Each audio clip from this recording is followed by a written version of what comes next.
Horror games in the last couple of years have fallen bad. From the oversaturated streamer-based cash grabs to the whole masked horror imitation era, where it became more about appealing to children. Scary mascot eats people. Now buy plushie. Only few developers nowadays are actually trying to make a truly scary original experience with a good story. Which is sad because, believe it or not, horror is my favorite genre. Just like with any form of media out there, inspiration is what makes people truly creative. Every famous movie you've seen is probably inspired by another movie or at least some other form of content. To make something that inspires people like this for years to come, it's honestly a rare feat that only a small percentage of games have ever done. Today I'll be talking about one of those games. What game, you ask? Well, you've read the title of the video.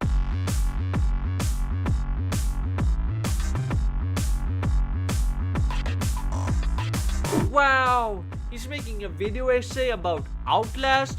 What a new and original concept! No one's totally not done this before. I want to apologize for the hat, by the way. I need a haircut, so you'll have to deal with this for this video. You. Outlast is a first-person survival horror game developed and published by Red Barrels. It came out in 2013 and later released on consoles in 2014. This game is a definition of horror done right, in my opinion. Sure, even if it doesn't suit your taste in a horror game, Outlast truly delivers on what it wants to be. Red Barrels, while being an indie company at the time, was formed by veterans of major AAA franchises like Assassin's Creed or Splinter Cell, who left Ubisoft to make games on their own. Wow, truly based. Eat shit, Ubi trash. After the company was founded, Outlast was their first game, being an immediate hit, having sold over 5.2 million copies as of today, later leading to a DLC a year later, as well as a sequel coming out in 2017. After the release of the game, Red Barrel's co-founder Felipe Morin hosted a Q&A on Reddit, where they of course got a bunch of great questions. Something they did say there, however, is how a big factor to their commitment to horror was actually Amnesia: The Dark Descent, which proved that horror was actually a profitable genre. Outlast, in my opinion, is a perfect example of how a horror game should be made. It wasn't made for the purpose of just getting rich and having some influencers play your game or farm clips on Twitch. It was made with love. Now I know that sounds cliche, but hear me out. The developers behind Outlast could have easily chosen to stay at Ubisoft. They were even well esteemed enough to probably get a better position somewhere else, but no. Instead, they chose to gamble it all in order to start their own studio and make a horror game. On their Q&A, Felipe describes how they were dreaming of making a horror game during their days at Ubisoft, wanting free reign on a smaller project. They even stated how happy they were that people liked their game, and how excited they were to expand the universe. And as Felipe stated when asked if he knew that the game would be successful pre-release, no, we had no idea. We're extremely pleased to see it all happen. To me, this proves they really did this out of passion, making a game they'd enjoy themselves, and it seems like they were genuinely proud on release. And with all that said, go get yourself some snacks, because it's time to dive in. The game begins with a paragraph, giving us some background information. Our name is Miles Upshur, a freelance investigative journalist who seeks to get a good story by going to often dangerous locations. We soon learn he recently received a tip Excuse me, what's the actual? from an anonymous whistleblower working at Mount Massive Asylum. This tip basically told Miles about some sort of unethical experiments going on there, and him, doing his job, decides to investigate and gather information. We then cut to us driving. Of course, we're going there at the dead of night because dark equals scary. When we're there and reach for our equipment, we first read this document, a printed out email from an anonymous address, this being the very tip that sent us here in the first place. Terrible things happening here. Don't understand it. Don't believe half the things I saw. Doctors talking about dream therapy going too deep. Finding something that had been waiting for them in the mountain. People are being hurt, and Murkoff is making money. It needs to be exposed. We then take our main tool, an essential feature for this game, the camera. The developer mentioned in his Q&A that the inspiration for Outlast was both a mix of Amnesia as well as this incredibly weird clip called Rubber Johnny, which while watching it will make you relive the worst night out in your entire life combined with the average YouTube Shorts video.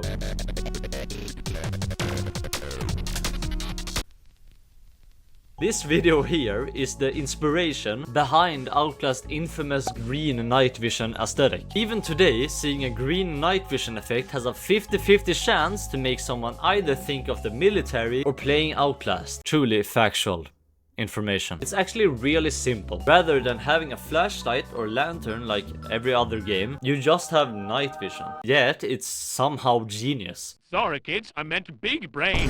1000 IQ. Based game design. This camera is the only real tool we will have, as it will be mentioned that in this game there is no fighting back. No guns, no weapons, only running and hiding. This camera can be used to zoom, toggle night vision, and if the player records during certain events, Miles will actually make a readable note about it. I hope I got at least most of these events during my playthrough, but if I missed something, I'm sorry. Now, while this camera doesn't drain battery normally, it does when using night vision. And let me tell you, it drains fast. I played on a normal difficulty, which is the lowest, so for me it never became really problematic. But if you were to actually run out of batteries in the dark sections of this game, good luck. This mechanic of a limited way to light up your path in dark areas is actually kind of similar to games like Amnesia: The Bunker, which came out recently and actually was inspired by Outlast. In that game, your flashlight has a very limited battery time, but you can recharge it yourself by simply cranking it at the cost of making noise. This, in my opinion, creates an unnerving feeling of hopelessness, where even something like vision comes at a cost. After that, we will walk around the front yard, find the main door in to be locked, and navigate to this hole in the fence leading us towards another entrance. During this sequence, Miles will note that this asylum actually shut down in 1971 and was then reopened by Murkoff Corporation in 2009. Hi, editor LSC here. I never really explained what Murkoff Corporation is. We actually did get a small introduction thing in a note in the beginning. Throughout this video, I will simply refer to them as Murkoff. Basically, it's a big evil corporation that bought the asylum. Back in the day, there was some bad stuff going on at the asylum. Then it shut down, and now in 2009, Murkoff bought it again. Thank you. We then see Batman staring at us and immediately decide to parkour our way inside. And as you can see, Outlast wastes no time getting scary. Oh fucking hell. Oh no.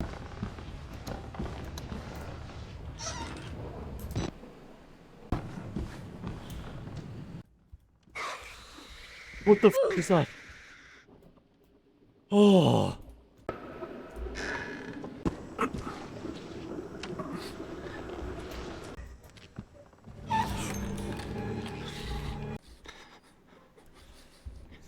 I'm so terrified. I do actually have a criticism with this game, and it's that Miles cannot, for some reason, close a door like a normal person. When we are in chase, slamming the door behind you is great. But what happened multiple times was that I was trying to be sneaky, and this fucking dude slammed the door at Mach 5, instantly alerting anyone to my position. Anyways, we open this door, and we get this jump scare.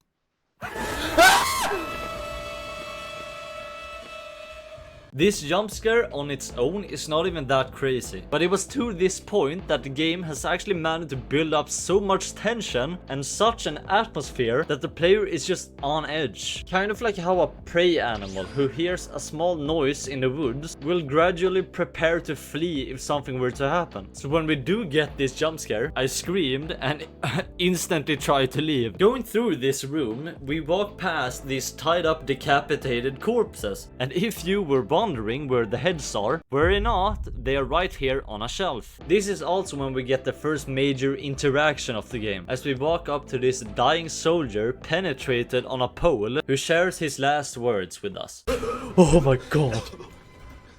They killed us. You got out. The variants. You can't fight them. You have to hide. You can unlock the main doors from security control.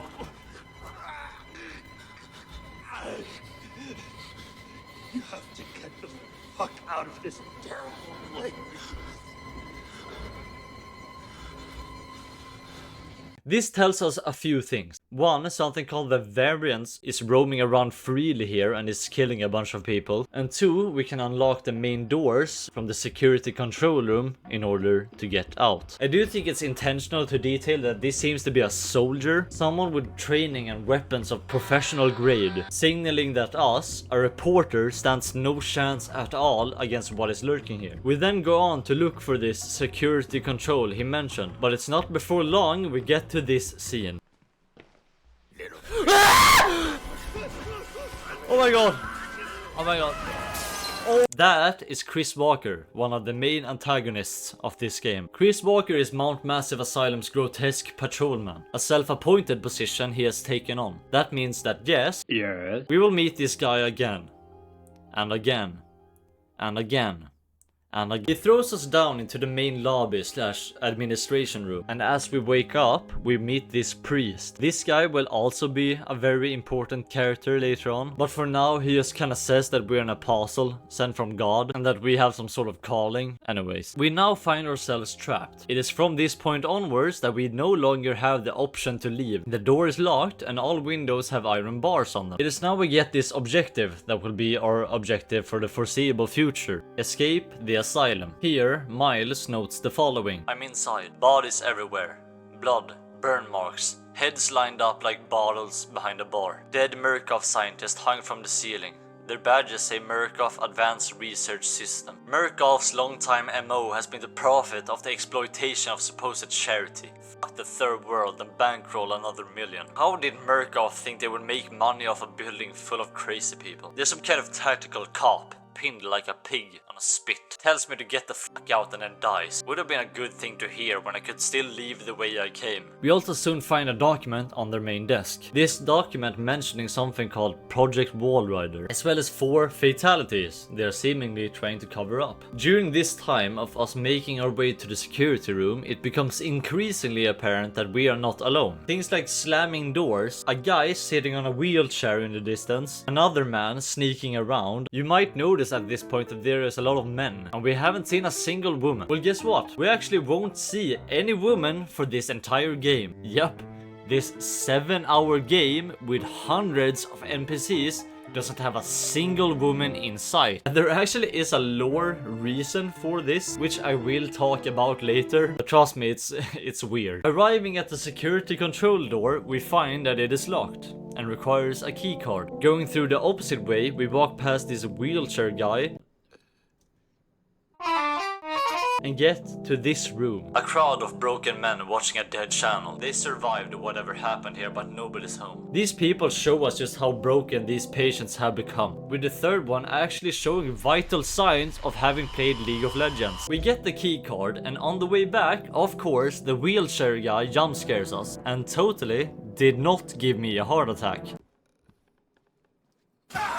We then go back to security control. We try unlocking the main doors, upon which the power is cut by the priest we met earlier, forcing us to go to the basement to turn on the power again in order to escape. This is the first point in Outlast where darkness takes a major role, forcing us to use the night vision camera more sparingly in order to not waste batteries. It is before that, however, that we are presented with a document, this one mentioning MK Ultra. Now, for those of you who don't know, MK Ultra was a very real CIA program between the 1950s and 60s that tried to study mind control. It used unethical experiments on people, including drugs like LSD, very often without their consent, before it was then shut down and exposed by government investigations. Remember how before we said that Mount Massive Asylum was actually abandoned a long time ago and that Murkoff bought it again recently? Well, what happened that long time ago was MK Ultra. This tells us a lot about what truly is going on here. A few other documents describe the variant as subjects, and at this point it's clear that Murkoff's corporation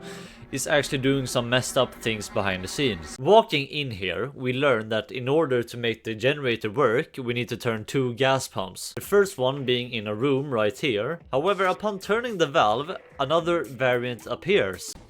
Here's something.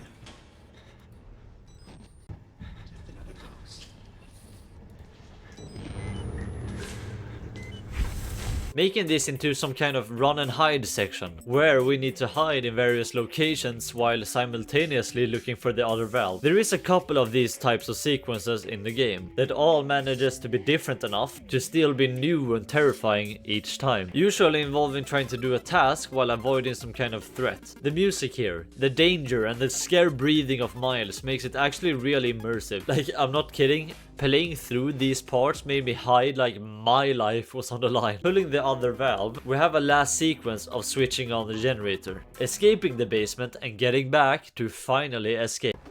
Oh.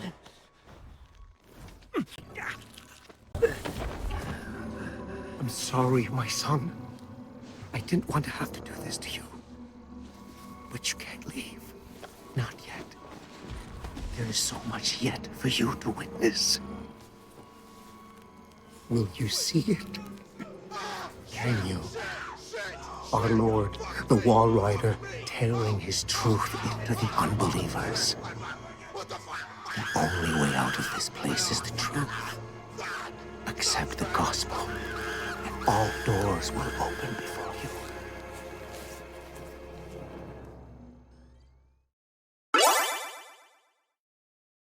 Welcome to the prison, a place where people are wandering around, screaming and smashing heads into the wall like the average Rust clan IRL.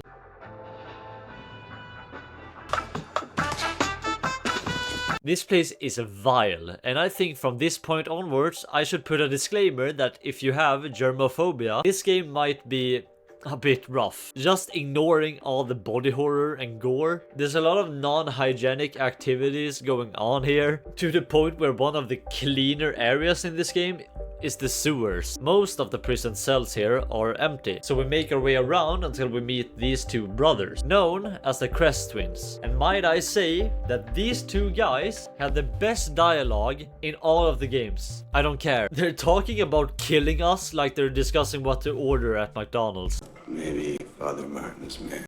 Maybe. He looks nervous. I would like to kill him. As would I. And also they're naked, which is cool, I guess.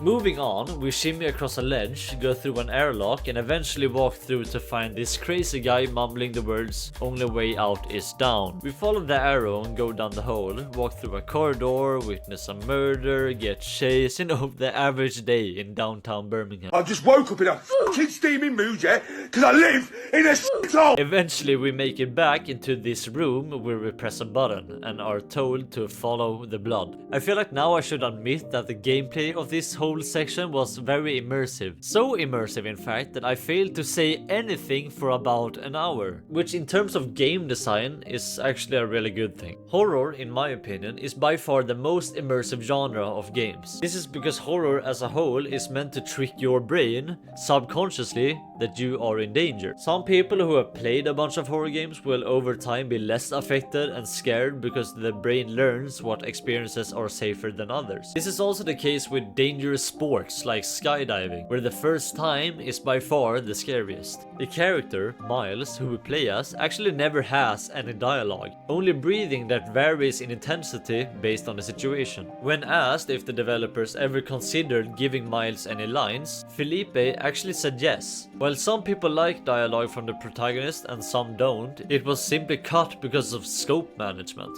However, I actually think this was much better. Playing a character who's mostly a blank slate actually makes the game more immersive in my eyes, as it truly feels like the player is the one being hunted. This is partly the case with why horror games are usually in first person, as it feels more like you are the one in the action rather than the character you control. A great example of this is how Resident Evil 7 reinvented the series with a much more horror-centric first person experience, where they purposefully actually never show the face of the protagonist, even to extreme lengths at times. Some people didn't like this, but it truly made the games more about the player, more so than this other person we're controlling. Where am I? What the hell? Rise and shine, sleepyhead. In Outlast, this intense breathing manages for the most part to subconsciously increase the tension while still keeping us in the center. Anyways, we follow the blood and are once again greeted by the naked Crest twins. That we did. I'd say we were more prepared. Paragons of patience. Job-like in the suppression of our desires. But now we indulge. Yeah. Their voice lines are so good. We then climb some more and make our way to another prison section where we get a key card. Right after witnessing Chris Walker demonstrating what happens to someone after winning the jackpot on Pirates 4.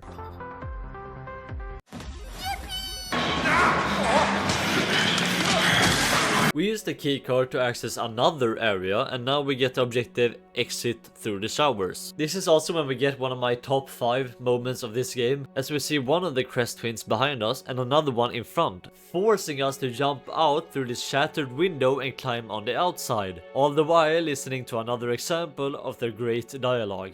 Come here. Vanished without a trace. I detect sarcasm. There's this small prison cell office thing, in which we find this death certificate for someone named Dr. Wernicke, a guy we haven't heard of until now, but will be a rather important character later on. Progressing further, we now get to this room, where upon pressing this random button, we once again meet Chris Walker, who then breaks down the window to chase us as the door locks. Now, what is supposed to happen here is that the player is scared, turns around, jumps up this table and escapes through the vent. Now what I did, however, was obliviously run around in a circle for way too long, while somehow not even noticing the bright lit up escape route in the middle of the room, and instead get my cheeks clapped by this big bad guy. Doing it the right way, however, leads us to a corridor where we keep running while Chris Walker tries to catch up. Eventually we run past a fucking dynamite and get blasted through the window like the money in my wallet when GTA 6 finally comes out. Oh yeah, we also land on a bunch of corpses. That's fun, I guess. But hey, we don't need to worry about the big bad guy anymore. Now we can finally relax.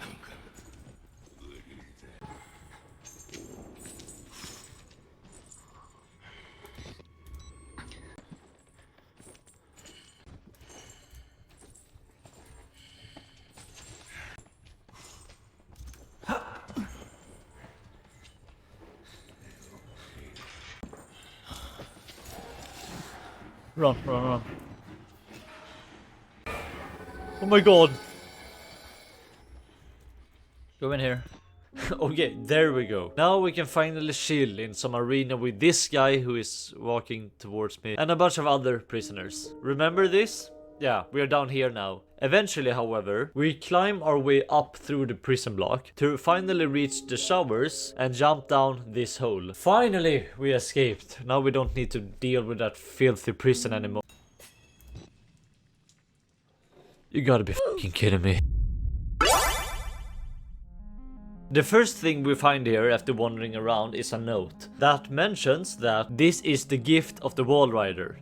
The Gospel of Sand. We haven't really heard about a Gospel of Sand, but the Wall Rider is a reoccurring word now. The notes even seem to be talking about it like some sort of higher being. Even the priest, who we now know, thanks to the Crest twins, is called Father Martin, mentioned the Wall Rider like some sort of god. And on the Outlast wiki, it says that this note was written by Father Martin. It also said on the wiki that we find this document right after seeing the Wall Rider, which I didn't. We'll see it later, don't worry. We continue as we squeeze through this wall and we are presented with a map. The objective is to flush the water down from this hole so that we can climb down without drowning. And in order to do so, we just need to turn these two valves. Sounds easy, right? Surely there won't be any obstacles down here. Yeah, Chris Walker is here too. It's by now, it feels like he's been actively looking for us ever since we first met, as he continues to patrol back and forth just waiting to find us. I'm very sorry for this, But I actually have a bone to pick with this section. I know this game is more than 10 years old now, and this might be too much to ask, but this section would have been so much scarier if it weren't for the fact that upon being spotted, you can literally just go through this wall, upon which he will legit do a fucking U-turn like you were never there. The way the music ramps up as he sees you, as you can hear him panting while trying to catch up. These chases would be so much fucking scarier if it weren't for the fact you can literally just squeeze through the wall and he will literally forget you ever existed. Okay.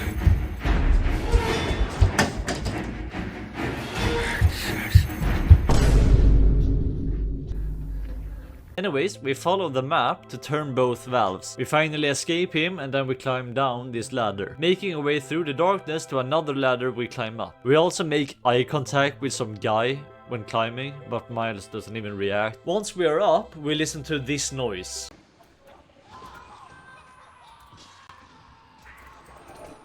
Then jog through this tunnel, get a flashlight pointed at us, go in here and meet this dude who built himself a little fort, who actually doesn't seem to be as insane as the others we've seen so far. I can tell we're the same. You still know it's real. The doctor's dead. You know that, right? Dr. Wernicke died before he even started working here. The patients know Dr. Wernicke is dead. One asked me what kind of experiments does a dead doctor perform on living patients. What is Project Wallrider? Wait a minute, is that a TC behind you? Oh right, another ladder. We now get to the tunnel with bloody water, where I instantly got jump scared. Oh my god. Progressing on, we also hear something fall into the water with the same sound effect as in Minecraft. One of the things I love about this game is that the sound design is both disgusting and very unnerving. But also, Red Barrels doesn't refrain from using sound effects we all know and love too. If you know horror games, you might know this sound. I feel like horror these days don't really have that many iconic sounds that stick around. Anyways, we crawl through this tunnel where we end up in some water treatment area. We also get jump scared again. We walk some more, crawl some more, walk some more until eventually we get to this place. Which, yes, while it might look like a Dark Souls boss arena, it's actually a flood drainage room, where our objective is to escape through this ladder, but the problem is that once again we meet Chris Walker. While on the subject of sound design, I really need to mention Chris Walker. You know how growing up with siblings and parents, you eventually learn how to distinguish their footsteps by how they sound? Chris Walker can always be distinguished by his rattling chain sound. I never really thought about it during my playthrough until this section, where simply hearing that chain link rattling sound in the darkness just triggered my trauma from the game until now. He's here. It's dark. We can't see him and he can't see us. Eventually we get to the ladder, upon which Chris sees us leave, which triggers his chase music. I, of course, panicked and ran as fast as I could, instantly running into these guys, which triggered the best chase sequence in this entire game. Chase sequences are one of the oldest tools in horror game design. They tap directly into your fight or flight instinct, and as most horror games remove the fight option, all we are left with is to run. And Outlast embraces that fully. But chase sequences didn't start with Outlast. Early survival horror games like Clock Tower, for example, built their identity around being hunted. Resident Evil had stalker type enemies like Nemesis, and later Silent Hill flirted with similar tension. These moments taught players a simple rule: when something stronger than you shows up, you run. Outlast takes that idea and strips away the last bits of safety. There's no weapons, no combat, no power fantasy, just you, darkness, and something louder, angrier, and faster behind you. So,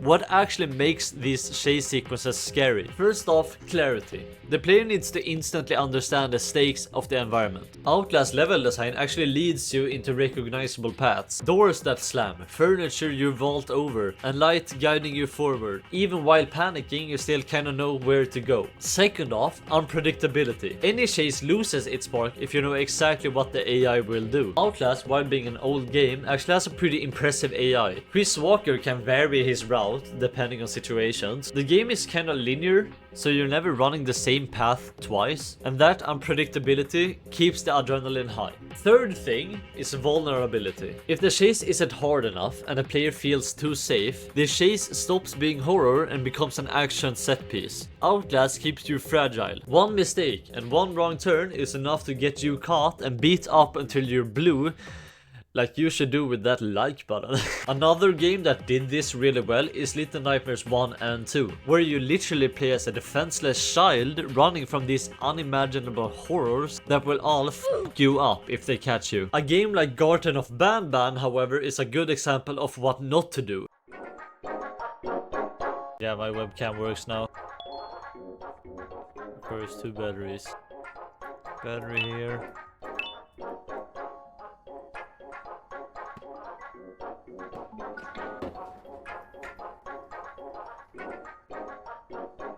Captain Fiddle says, Ooga booga. Captain Fiddle's gonna get his ass beat.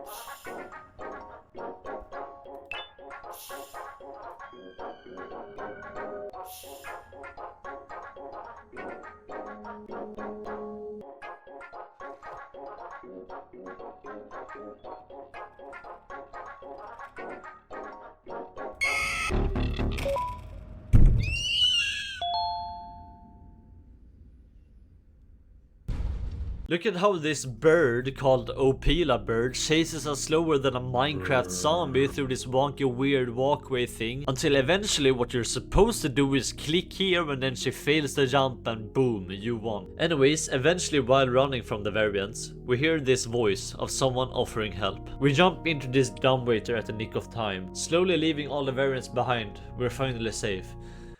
It's what you would think until you get your fucking ass beat.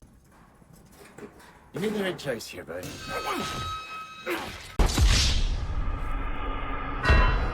This is Richard Trager, and this is my absolute favorite section in this entire game.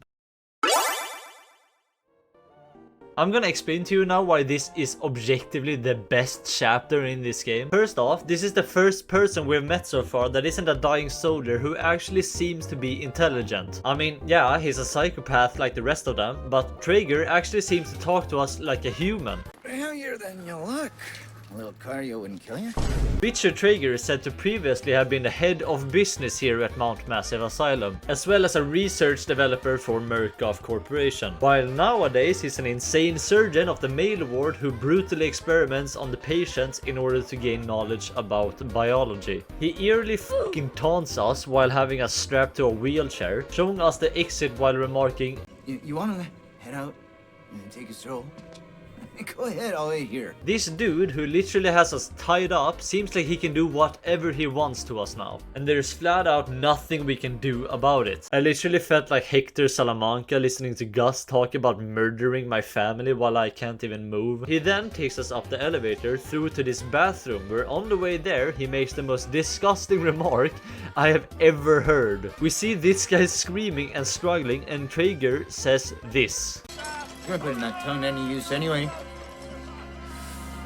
Truth be told, I was just tired of licking my own stance.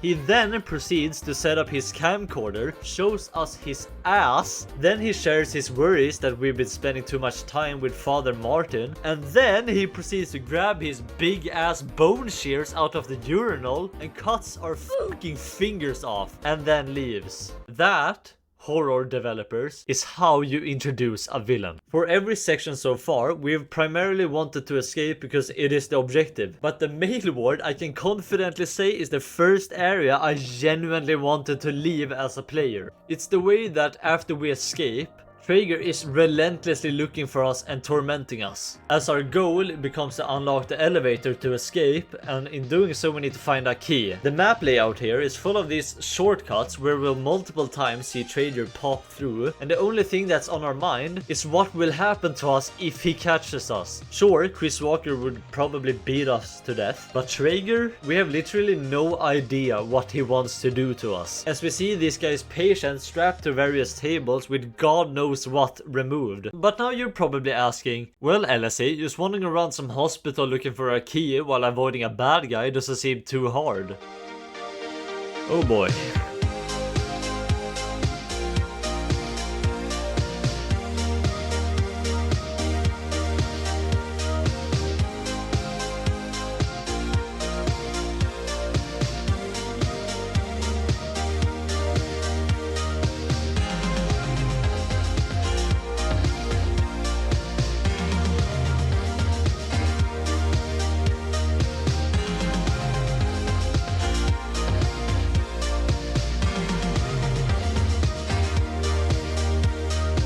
Finally, we do find the key to the elevator hidden in some office. And as we take it back to the elevator, we get to see this amazing cutscene. What? Fight him! Fight him! Yes!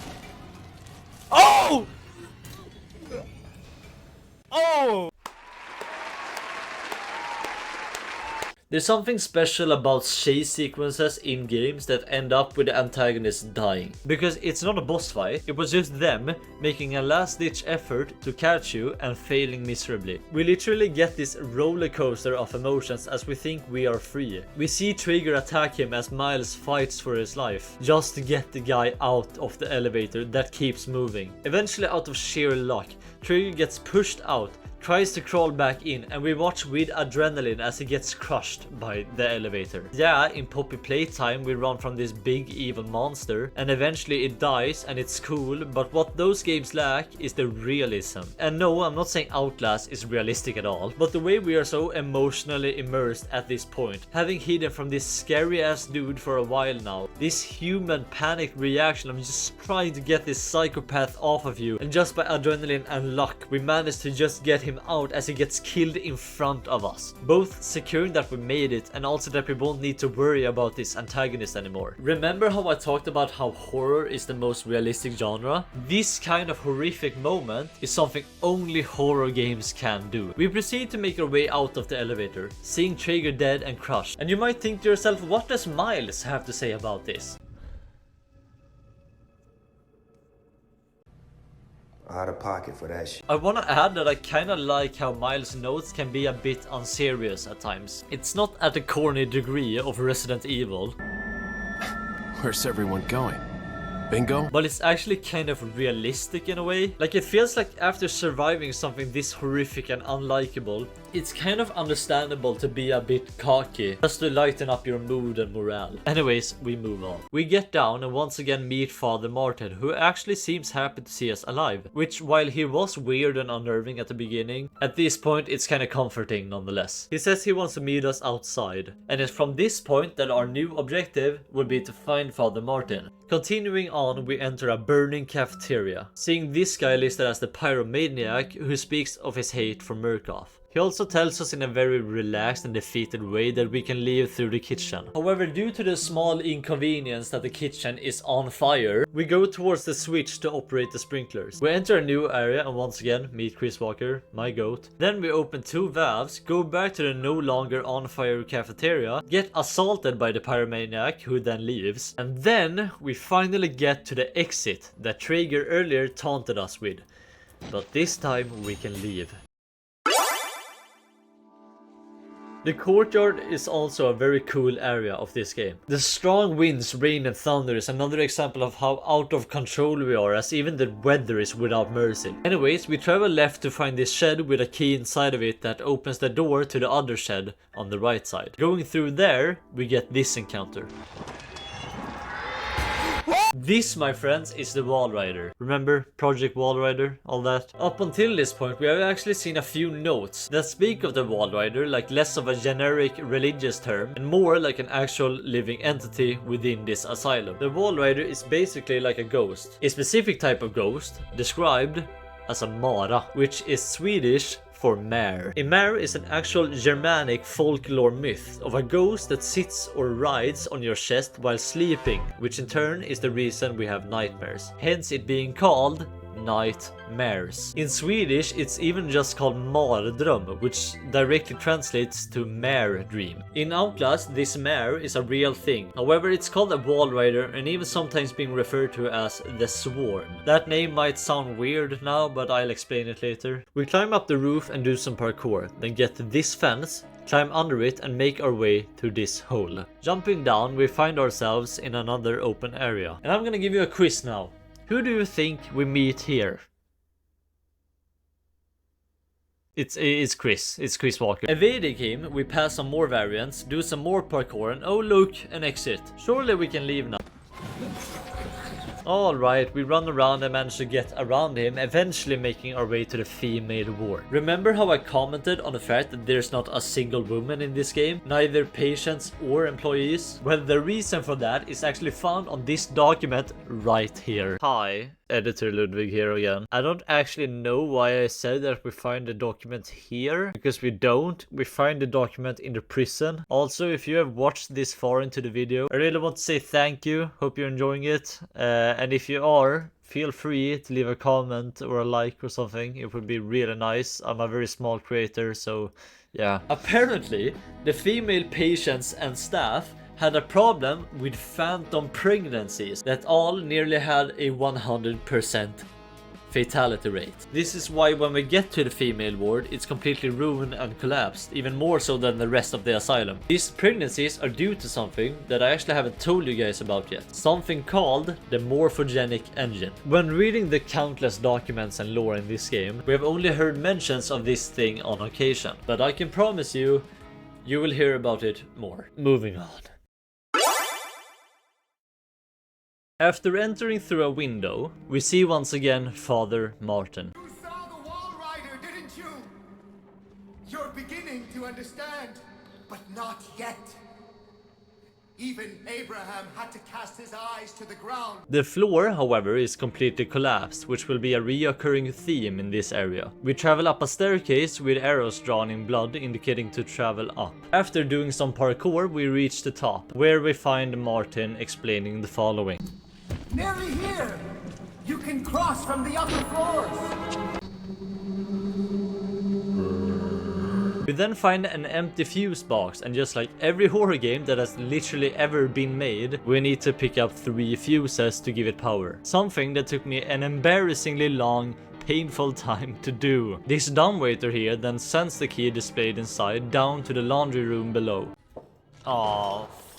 Fucking hell. I then took about an hour trying to get down there while avoiding this random variant that shows up as I made my way to the key and in the end finally moving on. We see another one of the blood arrows on the wall which requires some more parkour to follow. Eventually coming to this room where the floor collapses like my mental health in college. We see the wall rider again flying around. We climb up a stack of beds and see another blood arrow leading us to this door slammed shut, which upon opening we will see my favorite NPCs again. This time they walk ominously slow, but don't get fooled because trying to run around them is a fatal mistake. Eventually though we manage to get past them to escape. In the next room the floor is gone, which requires more parkour, but at this point parkour is easy. You know, we have trained for this. What could possibly go wrong? No, please.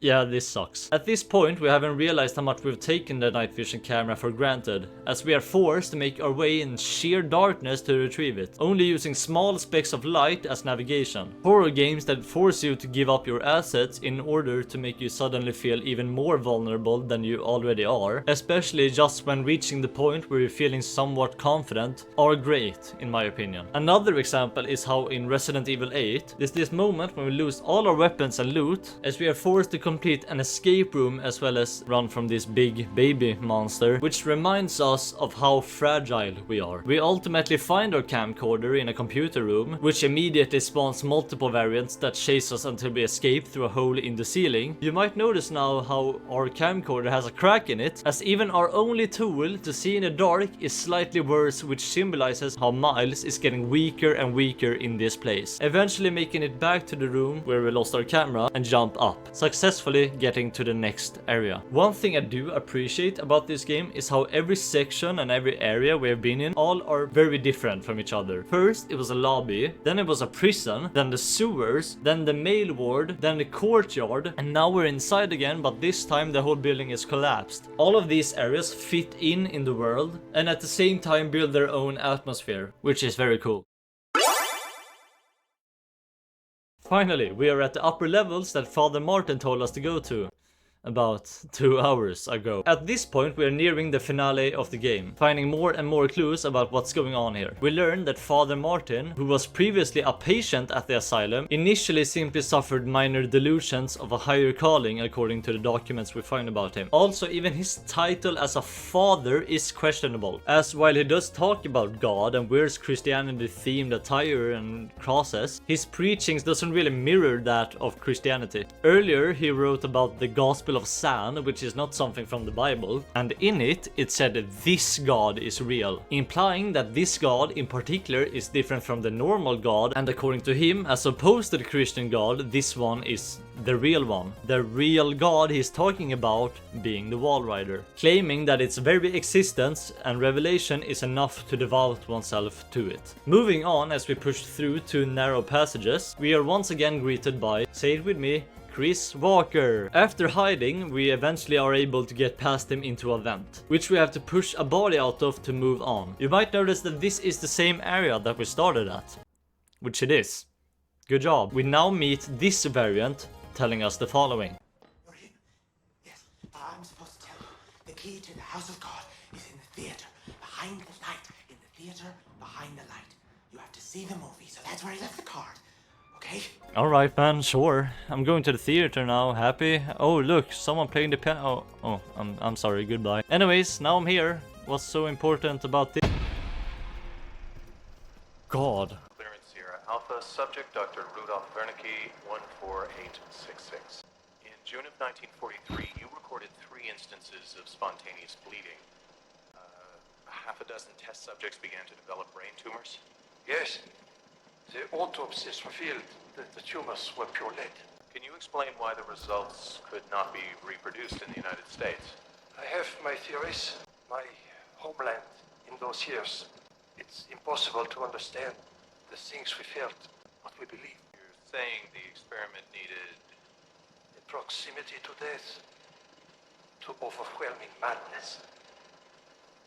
Only a test subject who had witnessed enough horror was capable of activating the engine. Do you believe your test subjects achieved something supernatural? No, Do you think that they contacted something supernatural?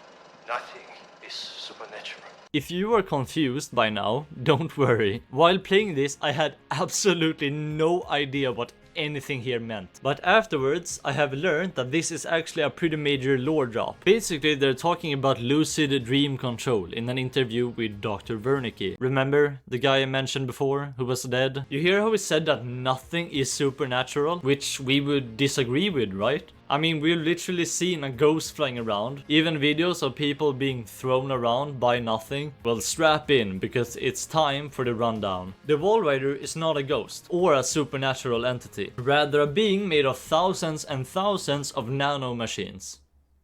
Yeah, Dr. Wernicke, the creator of the Wall Rider, is German, initially working for the Nazis in World War II. This is important as the mayor I talked about before is a folklore legend in many countries, including Germany. Dr. Wernicke was able to, thanks to something called the morphogenic engine, manifest this creature momentarily during his time in the war.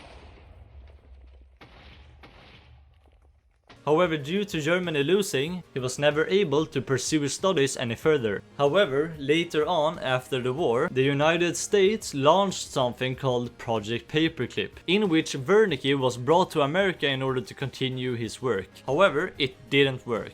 as the morphogenic engine, the machine that Wernicke used before, requires subjects. People who are either close to death or at critical levels of madness, something only prevalent in Germany during that time. Years after retiring, this Wernicke was contracted by something called Murkoff Corporation. Murkoff wanted to keep funding Wernicke's testing by creating an environment where people are at similar levels of madness as back in Germany, and this Wernicke accepted. This is when Wernicke started testing on the patients of Murkoff, mostly ending in failure as people just got cancer from it, some going even more insane and losing their sense of humanity. The variants. Eventually, however, there was one patient called Billy Hope. Billy was tested with a morphogenic engine and actually showed positive results. During this testing, Billy also grew closer to Wernicke, thinking he was his dad or something, and one day the test with Billy succeeded, as his hormones were successfully created into nanites, basically super small nanorobots, that flew around into a swarm resembling his humanoid shape. The Walrider. See, there's a difference between supernatural and game logic. However, this Walrider project backfired, as it turned out that this Walrider wasn't very nice, killing about everyone working at the asylum. Murkoff tried to send armed soldiers to deal with it, but unfortunately they got diagnosed with death. And it's during this chaos that Miles Upshur arrived. I digress. We make our way up towards the projector, where we find a key. We take said key and go out, but not before having to avoid one of the Crest twins. After leaving, we go to the door next to the elevator with the key, finding another blood arrow pointing us up the stairs. And as we go up, we find this variant straight up aura farming, so much so that I genuinely thought that this was some major NPC. We then climb outside and follow the path to eventually make our way to the chapel. Seeing candles lit, people praying all over the place, we start feeling a build-up. We get to this door. The Crest twins, two of the major antagonists, simply stand by and open the door for us. And as we go in, we are presented with this scene. My Job, you alone shall escape the Talva. This is your penultimate act of witness. The promise of the prophets was always freedom from death. And here it is. You will watch and record my death, my resurrection. And together we will be free. You are no longer in any danger. You fix the elevator. It will take you to freedom. We will all of us be free. Now, my son.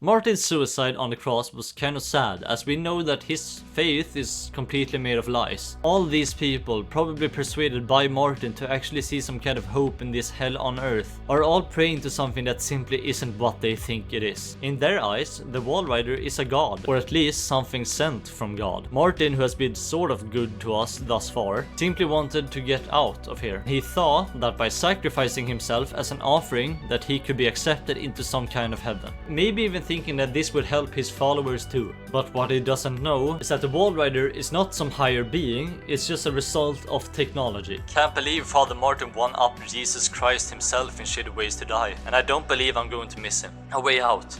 If he's telling the truth, now I got a way out and a story to tell. He wants me to spread his gospel.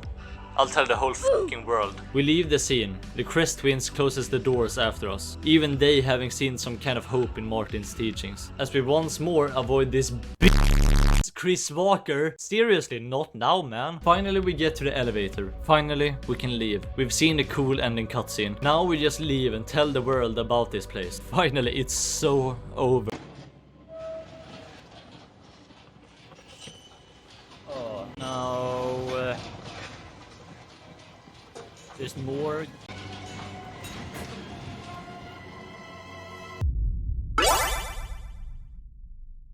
Whoever whoever finds my corpse, trust no one and tell everyone. I'm not crazy. I know, only crazy people say that, but I am as sane as this world allows. With a camera full of evidence. Don't call it a gospel.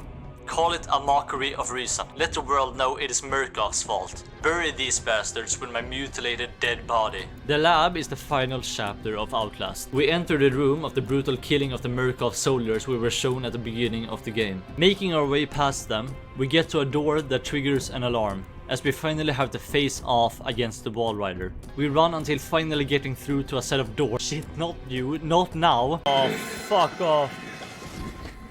No.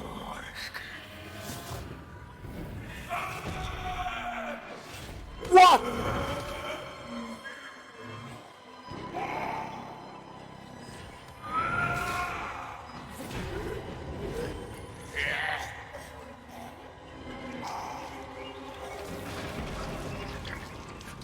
Chris Walker is dead. The wall rider killed him because he was in the way. This merciless, unstoppable antagonist that has been chasing us this entire game just got folded like a napkin in front of us. This is the way you die. Ripped to pieces from the inside. Watching your marrow scatter on a concrete wall. You've escaped one hell, Chris Walker. God help me, but I somehow hope you didn't find another. We keep moving until we reach a room and meet someone who was supposed to be dead. I am supposed to be dead. No such luck. I am older than sin, but somehow the only one left. Because of Billy. He takes care of me. He may think I'm his father. He certainly loves me, the poor idiot. Do you know what this symbol represents? It warns of a nanohazard. Microscopic machines. Technology we have had for decades but never mastered. Murkoff discovered in my research a workaround. Turning the cells in the human body into nanofactories. It's the natural function of cells to produce molecules, but through psychosomatic direction, we engineered the precise molecules necessary. Mind over body. It was foolish and wrong to think we could control it. To use madmen to make something so strong. You have to stop him, to murder Billy. Turn off his life support, his anesthesia. You have to undo what I've done. No one can get out of this place while he lives. You must kill him. Billy Hope must die. Wernicke said so himself. He's scared of his own creation and it is our job to finish it. Billy is the current host of the Wall Rider, and if he dies, so does the swarm. Going deeper, we find him, while on life support that we can only turn off by disabling the power and closing the valve to the life support fluid reservoir. All while the Wall Rider is trying to stop us.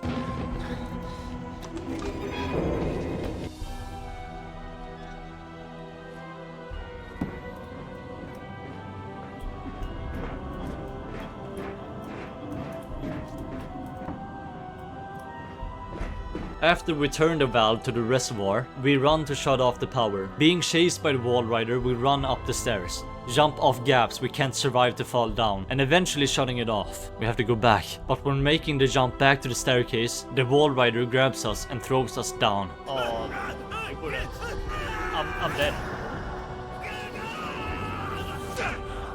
Oh! We don't have much energy, just enough to crawl our way to the switch, and when pulling it,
It's raps. It's raps. Yeah, but it's raps.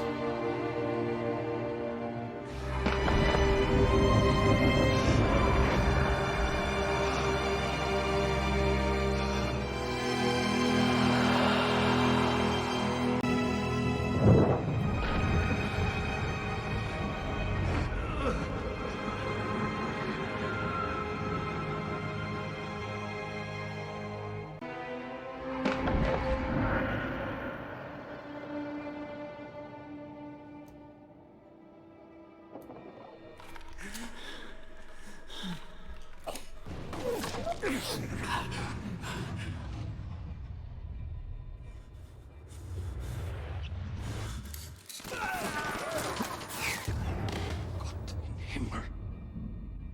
You have become the host.